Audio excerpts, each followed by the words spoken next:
I need to record this before the inhibitor chip finishes its work, before the headaches become something worse, before I forget who I was, before the Empire gave me a new designation and told me my memories were combat trauma requiring pharmaceutical management. My name is CT-7743, though I served under Commander Tano during the siege of Raxus and the Queller campaign, and I need someone to know what I saw, what she became, what the growth beyond the Jedi path actually meant for those of us who followed her into places the Republic never acknowledged, and the Empire pretends never existed. They tell us the Jedi are dead. They tell us the Order was corrupt, treasonous, complicit in a plot against the Republic that justified their extermination. They show us holovids of Jedi attacking Lord Vader, of Masters conspiring against Chancellor Palpatine, of the necessary purge that saved the galaxy from religious extremism masquerading as peacekeeping. I watch these presentations during our mandatory loyalty sessions, and I nod and I repeat the approved responses, and I feel the chip in my skull pulsing with approval, releasing whatever chemicals keep me compliant, keep me integrated into the Imperial military structure as a veteran stormtrooper rather than a defective clone requiring decommissioning. But I remember her. The chip tries to make me forget, tries to reduce her to enemy combatant status, tries to categorize her under the broad classification of Jedi traitor that encompasses everyone from Mace Windu to the younglings we killed in the temple. But she wasn't there during Order 66. She'd already left.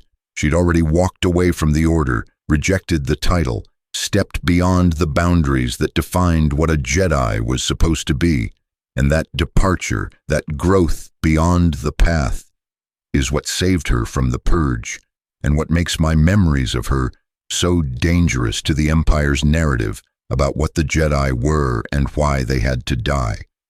I served under her for 7 months during the war, assigned to her task force after Umbara, after Krell, after our unit had been through the kind of trauma that made us difficult to integrate into standard command structures. We'd learned that the Jedi weren't infallible, that Republic objectives sometimes contradicted survival, that following orders could mean dying for reasons that made no tactical sense. Commander Tano was offered our unit as part of her independent operations mandate, probably because Command figured we were already compromised and putting us under a Padawan, former Padawan she'd correct carefully, wouldn't risk contaminating more reliable troops with our cynicism. She was different from other Jedi we'd served under, not in obvious ways, not in the dramatic gestures or visible rejections of Jedi doctrine, but in small moments, small choices that accumulated over those 7 months into something that felt like watching someone become a new kind of person, growing into a role that didn't have a name yet, that the galaxy hadn't developed vocabulary to describe. She listened more than other Jedi, actually paused and absorbed what we told her, instead of processing it through the lens of Force intuition and tactical doctrine. She asked questions that acknowledged we had perspective, experience, understanding of combat that her training hadn't provided. She apologized when she made mistakes instead of deflecting with philosophical statements about the Force's will and learning opportunities. The first time I realized she'd changed from what she'd been as a Jedi came during the Queller campaign, when we were pinned down in a residential sector by separatist forces using civilians as shields. Standard Jedi protocol would have been to minimize casualties while prioritizing the tactical objective, accepting that some civilian deaths were inevitable in pursuit of victory. I'd watched General Skywalker and Kenobi make those calculations, seen them weigh lives against objectives with the cold mathematics that the Council's philosophy permitted when you believed the Force guided your decisions toward optimal outcomes. Commander Tano didn't do that. She held position for 6 hours while artillery pounded our location and our casualties mounted, refusing to advance until she'd personally evacuated every civilian from the combat zone. 3 of my brothers died during that hold, killed by bombardment that could have been avoided if we'd just pushed through and accepted the civilian casualties as collateral damage. I remember feeling angry about it, feeling like she'd prioritized strangers over the troops she was supposed to protect, feeling like maybe the Jedi philosophy of compassion was a liability that got soldiers killed for no meaningful reason. But then, after the battle, after we'd secured the sector and evacuated the wounded, she came to the temporary morgue where we were processing our dead. She didn't give a speech about their sacrifice serving a greater purpose. She didn't quote Jedi teachings about death being a natural part of the Force's cycle. She just sat with us while we burned the bodies according to clone tradition, and when I asked her why she'd held position instead of advancing, why she'd let my brothers die to save people who'd forget we existed by the next rotation, she looked at me with this expression I'd never seen on a Jedi before. She said, "Because I'm not a Jedi anymore, and I don't have to choose between being a good soldier and being a good person. The Jedi Order taught me to weigh outcomes, to calculate acceptable losses, to trust that the Force would guide me toward decisions that served the greater good. But the greater good is just an abstraction we use to make ourselves feel better about the people we sacrifice. Those civilians weren't abstractions. Your brothers weren't acceptable losses. And I chose to try saving everyone, even though it meant some of you would die, because that's the only choice I can live with now that I don't have the Order's philosophy to hide behind." I didn't understand it then. I was still thinking like a clone, like someone designed to be a good soldier, programmed to accept that tactical decisions required mathematical evaluation of costs versus benefits. But that moment stayed with me through the rest of the campaign, through the rest of the war, through Order 66 and its aftermath and my integration into the Imperial military. And now, feeling the chip working harder to suppress these memories, I'm starting to understand what she meant, what she was becoming during those months after she left the Order. She was learning to carry the weight of her choices without philosophical frameworks to distribute the burden. The Jedi had systems for that, teachings and meditations and council guidance that helped them process the horror of war without it destroying them psychologically. But she'd rejected those systems when she walked away, and now she was having to develop her own methods for surviving what she saw and did, for maintaining her humanity while fighting a war that seemed designed to erase it. I watched her struggle with that throughout the campaign. She meditated differently than before, not the formal Jedi techniques, but something more personal, more desperate. She'd find quiet spaces between battles and just sit, not in the peaceful contemplation I'd seen from other Jedi, but in what looked like wrestling with something internal, something painful. Sometimes I'd hear her talking to herself, though she denied it when I asked, said she was just processing recent events verbally to maintain psychological clarity in high-stress environments. But I'd hear names sometimes, Master Skywalker and Senator Amidala and Master Kenobi, and her voice would have this quality like she was explaining herself to people who weren't there, defending decisions to an absent council, seeking approval she'd rejected the right to receive. The second major change I noticed was how she used the Force. Jedi are taught to see it as a tool, a gift, something that flows through them to accomplish tasks and provide guidance. They're supposed to remain emotionally neutral while using it, channeling it without attachment or passion, letting it work through them rather than imposing their will upon it. Commander Tano didn't do that anymore. When she used the Force, it looked like work, like effort, like she was forcing something resistant to bend to her intentions, rather than flowing with a natural current. I asked her about it once during a supply run between operations. We were alone in a transport, rare moment of privacy in the war, and I'd noticed her hands were shaking after she'd used the Force to collapse a building on some droids. She looked exhausted, drained in ways I hadn't seen from Jedi before. When I asked if she was okay, she smiled this tired smile and said, "The Force resists when you use it from a place of anger or fear, or attachment, that it's harder to channel when you're not emotionally balanced, when you're not following the Jedi teachings about serenity and detachment." I said I was surprised she could still use it at all if it required that kind of emotional state, given how obviously not serene she'd been lately. She laughed at that, actually laughed, and said, "That was the thing about leaving the Order. The Force doesn't care whether you follow Jedi philosophy. It's not a reward for good behavior or a power granted by the Council's approval. It's just there, in everything, accessible to anyone with the sensitivity to touch it. But accessing it without the Jedi's emotional control is harder, more draining, more dangerous. You have to force it instead of flowing with it. You pay a price for using it while angry or afraid or attached to outcomes. And she was paying that price every time she fought, every time she protected us, every time she chose to save everyone instead of making the tactically optimal calculation. She said, "The Jedi taught me to use the Force like breathing, natural and effortless because I was aligned with it. Now I use it like fighting every time because I'm not aligned anymore. I care too much.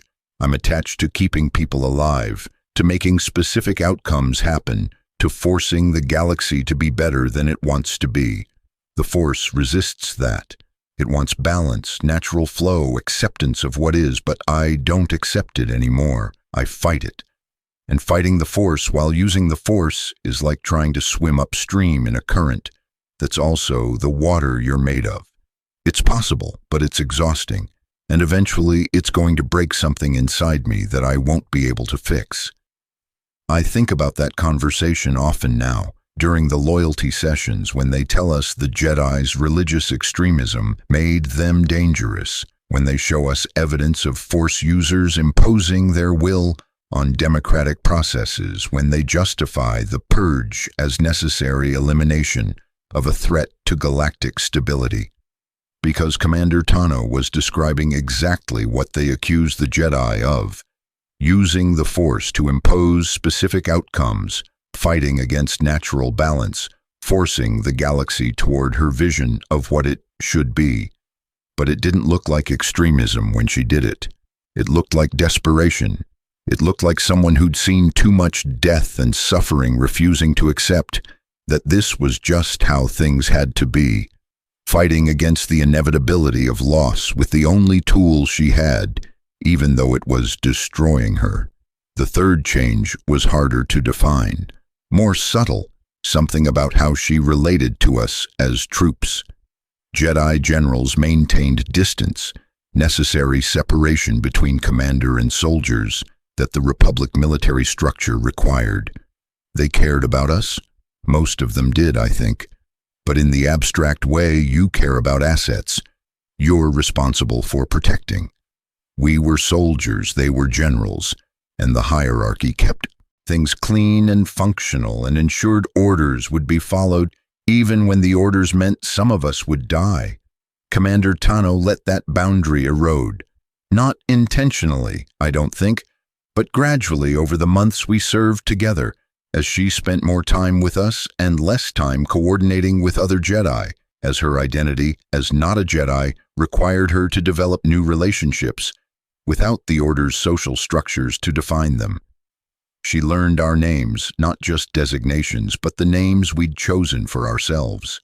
She asked about our experiences on Camino, our training, our perspectives on the war and the Republic, and what we hoped would happen when it was over. She treated us like people who had thoughts worth hearing instead of like troops who existed to execute her commands. And we responded to that. We started seeing her as a person too, not just as commander or as Jedi or as the authority figure who determined whether we lived or died in combat. We noticed when she was tired, when she was struggling with decisions, when the weight of command was crushing her. We started trying to help her the way she helped us, watching her back not just tactically but emotionally, checking on her after difficult missions, making sure she ate and slept and didn't disappear into those painful meditation sessions for too long. It felt like friendship, though I don't know if that's the right word for the relationship between a commander and her troops. But it was more than standard military respect, more than the professional loyalty we'd been designed to feel toward Jedi generals. We cared about her personally, individually, in ways that made it harder to maintain the emotional distance that combat requires. And I think she knew that was dangerous, knew it was compromising both her command effectiveness and our combat discipline. But she didn't stop it because she needed it too much. Needed the connection to something human after the isolation of leaving the Jedi Order. The fourth change was the most concerning, though I didn't recognize it as such until much later. Commander Tano started making decisions that prioritized immediate compassion over strategic victory, not just holding position to evacuate civilians, but actively choosing to help people even when it complicated our objectives, even when it put us at tactical disadvantage, even when it meant potentially losing the larger war to win smaller human moments. There was a mission on Garrel where we were supposed to sabotage a separatist supply depot. Simple operation, get in during shift change, plant charges, extract before detonation. But we encountered refugees in the depot, civilians who'd been pressed into service by the separatists, working under threat of execution if they refused.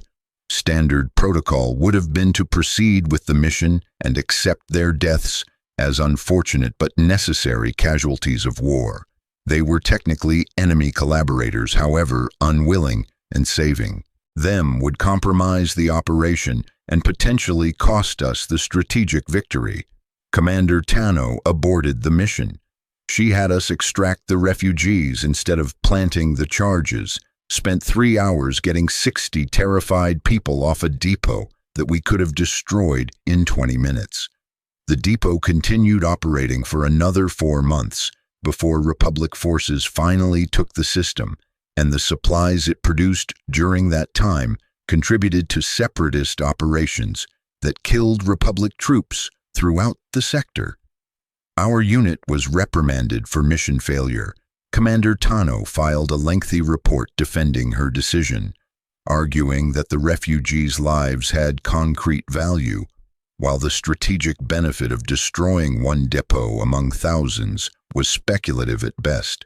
The reprimand disappeared from official records shortly afterward, and I heard from other units that someone high up in Republic Command, probably General Skywalker, had intervened to protect her from consequences. But the pattern continued.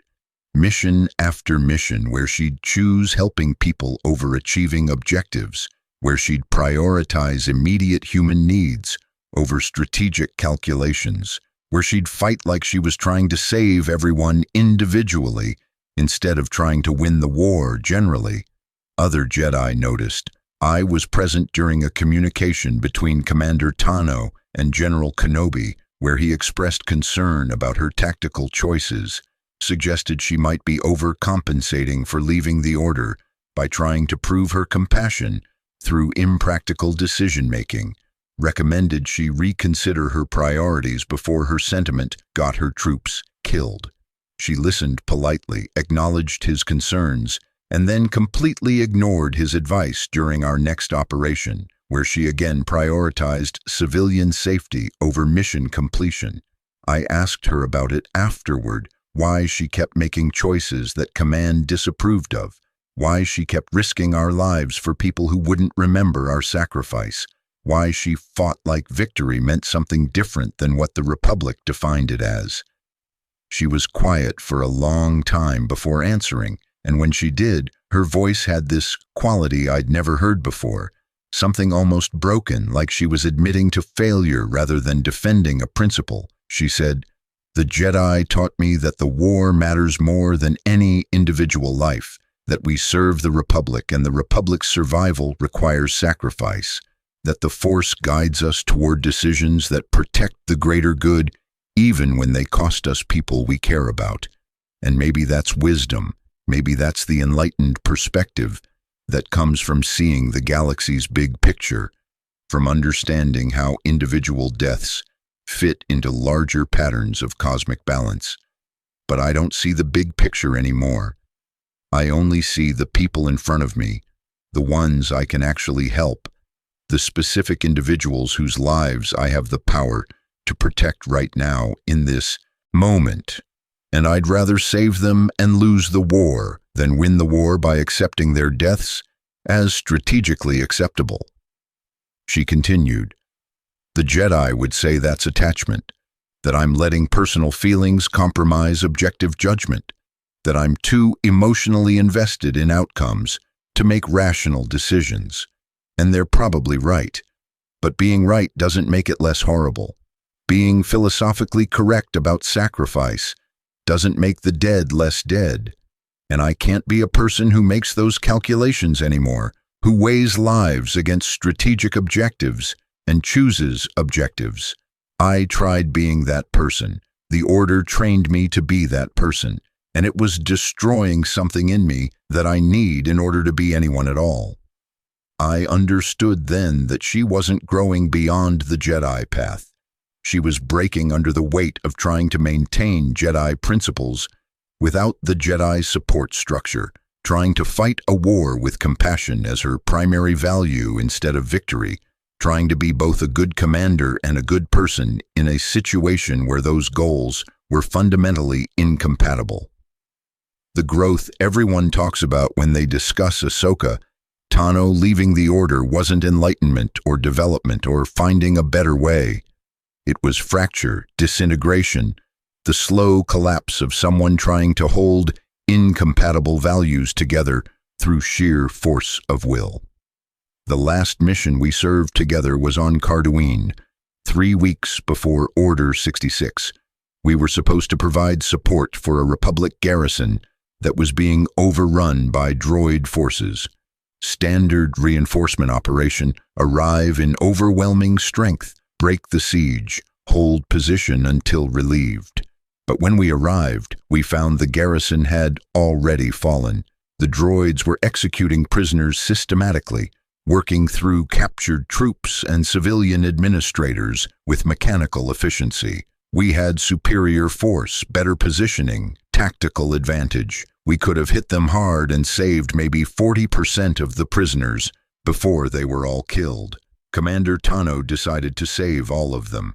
She had us assault from multiple vectors simultaneously, spreading our forces thin, taking on more risk than tactical doctrine recommended. She personally led a strike team directly into the prison compound while we provided covering fire from exposed positions. I watched her fight through 100 battle droids using the Force like a weapon, like something she was forcing to break reality. Every movement costing her visible effort, every deflected blast and every crushed droid looking like it was taking something out of her she couldn't afford to lose. We saved 96% of the prisoners. We also took casualties that we shouldn't have taken, lost brothers who would have survived if we'd followed standard assault doctrine, paid in blood for her decision to save everyone instead of making the efficient choice. And afterward, as we were extracting the rescued prisoners and loading our dead for transport, I saw her sitting alone in the compound's courtyard, staring at her hands like she didn't recognize them, shaking uncontrollably despite the heat. I approached carefully, not sure if she wanted company, not sure what you say to a commander who'd just gotten your brothers killed saving strangers. But she looked up at me and smiled, this terrible, desperate smile that made her look much older than she was. And she said, "I can't keep doing this. I'm not strong enough. The Force is fighting me harder every time, resisting more because I'm using it wrong, because I'm too attached and too afraid and too desperate to save people who the galaxy's already decided are acceptable losses. Eventually it's going to break me or I'm going to break it, and either way I'll become something that shouldn't exist, someone who can't use the Force anymore or someone who uses it in ways that would horrify the Order more than leaving ever did. That was the last real conversation we had. 3 weeks later, Order 66 activated, and the chip in my head started telling me that Commander Tano was a traitor who needed to be eliminated. I remember trying to fight it, remember feeling my body moving without my permission, remember watching my brothers target her with the same mechanical efficiency we'd used to kill prisoners on Cardoine. But she didn't fight us. She defended, dodged, created obstacles, but she never attacked, never used the Force against us, even though she could have crushed us like the droids if she'd wanted to. I think she understood what was happening, that we weren't ourselves, that something was overriding our choices, or maybe she just couldn't bring herself to kill us after 7 months of treating us like people instead of like assets. Either way, she escaped, and the chip made me hate her for that, made me chase her through the ship's corridors trying to execute the order I couldn't resist, made me become the enemy of someone I'd considered a friend. The chip controls me now. It's been controlling me for years, since the end of the war, since the transition from Republic to Empire, since they started reconditioning us to serve as stormtroopers instead of disposing of us as obsolete military assets. But it's degrading. All the chips are degrading, developing failures that let old memories surface, that let us remember who we were before the Order, before the reconditioning, before the Empire told us we were loyal servants who'd always served them willingly. The medical officers call it combat trauma, prescribe us medication that's supposed to suppress the false memories, the delusions about having served other commanders, about having fought for a different government, about having been different people. But I know what I remember is real. I know Commander Tano existed, that she left the Jedi Order, that she spent months trying to fight a war with compassion instead of calculation, that she paid a price for that choice every time she used the Force against its nature, every time she saved someone the galaxy had marked for acceptable death. And I know that what they call her growth beyond the Jedi path wasn't enlightenment or finding a better way. It was suffering, it was breaking, it was refusing to accept the philosophical frameworks that made war bearable and paying the cost of that refusal in accumulated trauma that she had no support system to process. The unseen growth of Ahsoka Tano beyond the Jedi path was her learning that you can't maintain Jedi compassion without Jedi emotional discipline, that caring about everyone's suffering individually will destroy you if you don't have a philosophy that lets you accept suffering as part of natural balance, that fighting with attachment and fear and desperate love for people you can't protect is like using the Force against itself, and eventually something has to break. She was growing into someone the galaxy didn't have a category for, someone who rejected the Jedi's necessary detachment, but couldn't survive the emotional cost of total attachment. Someone trying to find a middle path between serenity and passion that might not actually exist. I don't know if she found that path. I don't know if she survived Order 66, if she's still out there somewhere trying to save people one at a time, while the Empire builds itself on mass-scale suffering, if she's still fighting the Force every time she uses it because she cares too much to use it the way the Jedi taught. The Empire tells us all the Jedi are dead, that Lord Vader hunted them down personally, that the Order's corruption was so complete that none of them deserved survival. But she wasn't a Jedi when Order 66 happened. She'd already left. She'd already grown beyond the path in ways that might have saved her life, but definitely cost her the peace the Order could have provided. The chip is working harder now, trying to suppress these memories, trying to convince me that I never served under anyone named Ahsoka Tano. that my combat experiences were all under loyal Imperial commanders, that my loyalty has always been to the Empire and the Emperor, and the New Order that saved the galaxy from Jedi extremism. Soon I won't remember her clearly, won't remember those 7 months, won't remember watching someone try to be better than the war allowed while breaking themselves against the impossibility of that goal. Soon I'll just be another stormtrooper, another reconditioned clone, another loyal servant who doesn't question the narrative about what the Jedi were and why they had to die. But I'm recording this now while I still can, while the memories are still clear enough to capture, while I still remember the specific sound of her voice when she talked about fighting the Force, the specific look on her face when she watched prisoners we'd saved boarding transports away from battle zones, the specific way her hands shook after she used the Force against its nature to save people the galaxy had already decided weren't worth saving. I need someone to know that her growth beyond the Jedi path wasn't the triumphant journey the scattered Jedi sympathizers will probably mythologize it as. It was agony, it was fracture, it was choosing to break rather than accept the emotional distance that makes war survivable. She taught me something during those 7 months, though I couldn't articulate it until now, until I'm losing the ability to remember her clearly. She taught me that being a good soldier and being a good person are sometimes fundamentally incompatible, that the systems we create to make war efficient are the same systems that make war horrifying, that you can't serve military objectives and also save everyone, and trying to do both will destroy you gradually through accumulated, impossible choices. The Jedi Order understood that, had developed philosophical frameworks to help their members process it, had created emotional disciplines that let them participate in war without being destroyed by it. But she'd rejected those frameworks, and without them, she was just a person trying to maintain compassion while swimming in atrocity, trying to save specific individuals while serving a military machine that operated on the mathematics of acceptable loss.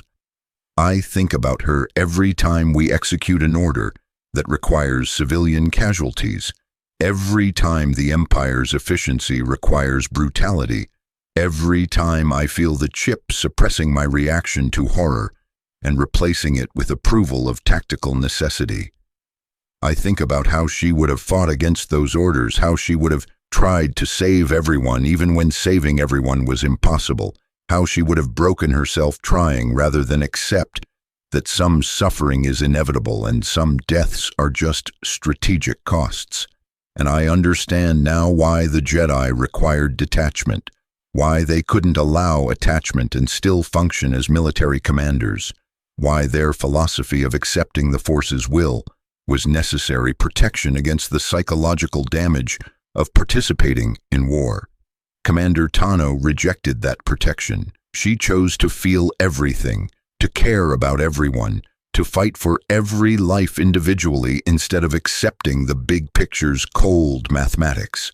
And it destroyed her capacity to use the Force properly, destroyed her peace, destroyed her ability to see herself as a good person, because good people don't get their troops killed saving strangers, and good people don't fight wars at all, and good people definitely don't use powers that resist their use because they're being wielded from places of anger and fear and desperate attachment.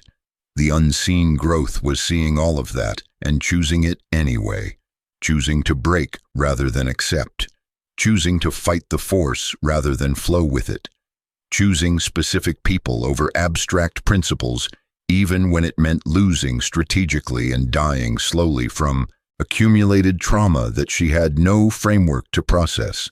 That's what growth beyond the Jedi path meant for her, not finding a better way but refusing to accept that the Jedi way was the only way to survive what war does to people who care about the ones they're supposed to sacrifice.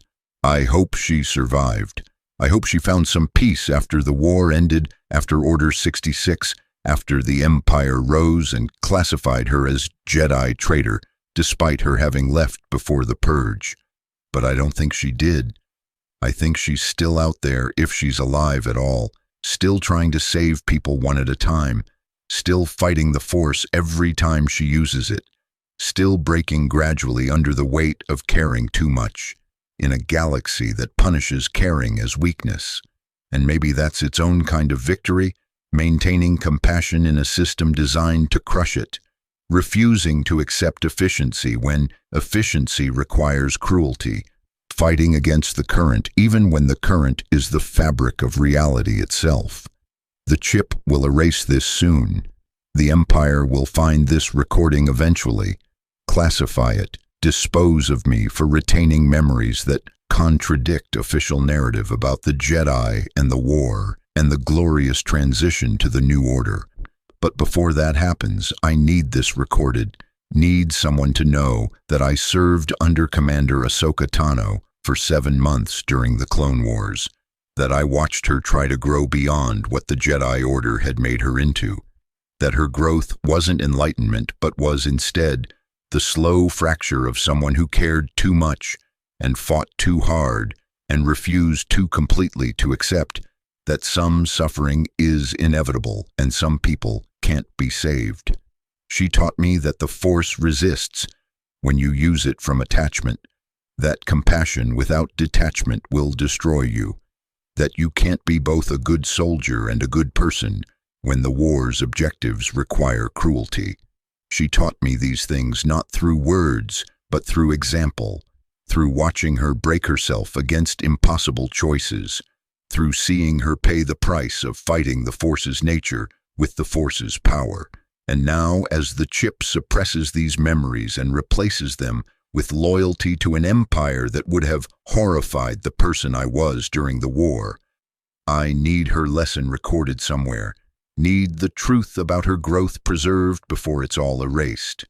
The unseen growth of Ahsoka Tano beyond the Jedi path was learning how to suffer without support systems, how to maintain compassion without emotional discipline, how to fight wars while caring about every casualty individually, how to use the Force while the Force fought back because she was using it wrong.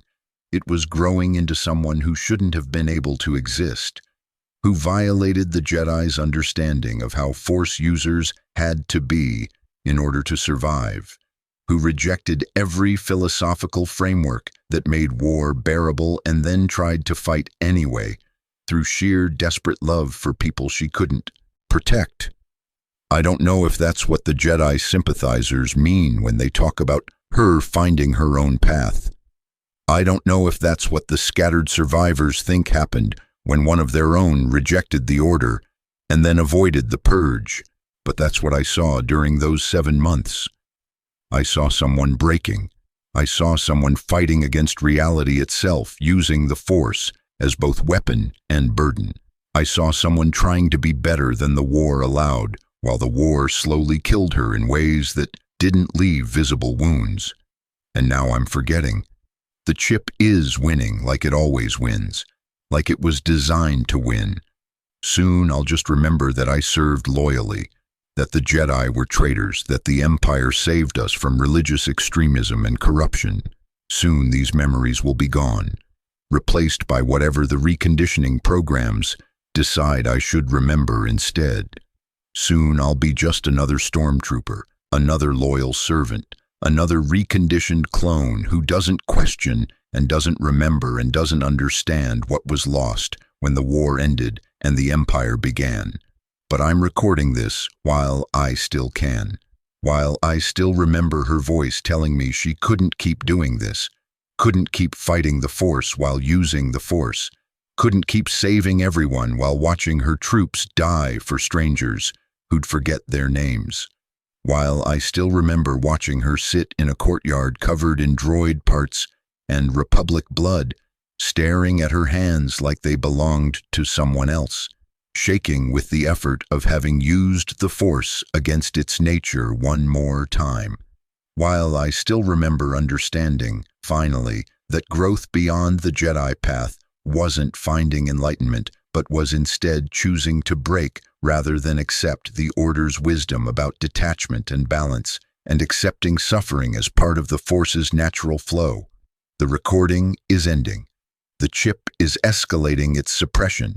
Soon I'll forget I made this. Forget why I wanted anyone to know. Forget that Commander Tano existed and what she taught me, and why it matters that her growth beyond the Jedi path was suffering rather than triumph. But it's recorded now, it's preserved. And maybe someday someone will find it and understand what really happened when one Jedi rejected the Order and tried to fight a war with compassion instead of calculation. Maybe they'll understand that it killed her slowly, that it broke her gradually, that the unseen growth was really unseen breaking, that she paid the price for caring in a system designed to punish caring, that she fought the Force every time she used it because she loved people too much to use it properly. Maybe they'll understand that she was trying to be something the galaxy didn't have a category for, something between Jedi and civilian, between detached warrior and attached friend, something that might not be able to exist without destroying itself through accumulated impossible choices. Or maybe no one will find this. Maybe the Empire will classify it and dispose of it, like they'll dispose of me once the chip's degradation progresses past their ability to medicate. Maybe the truth about Ahsoka Tano and her growth beyond the Jedi path will stay unseen, buried under the official narrative about Jedi corruption and the necessary purge and the Empire's glorious ascension.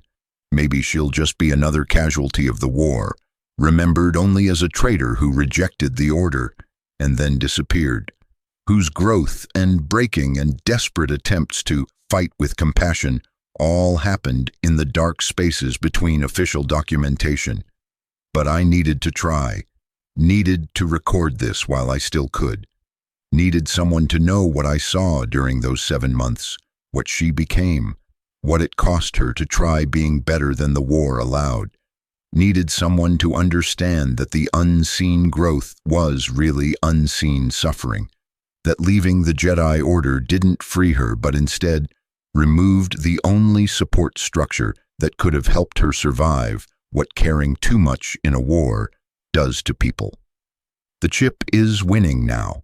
I can feel it working, suppressing these memories, replacing them with approved narratives, turning me back into a loyal stormtrooper who never questioned and never remembered and never knew anyone named Ahsoka Tano. Soon, this will all be gone.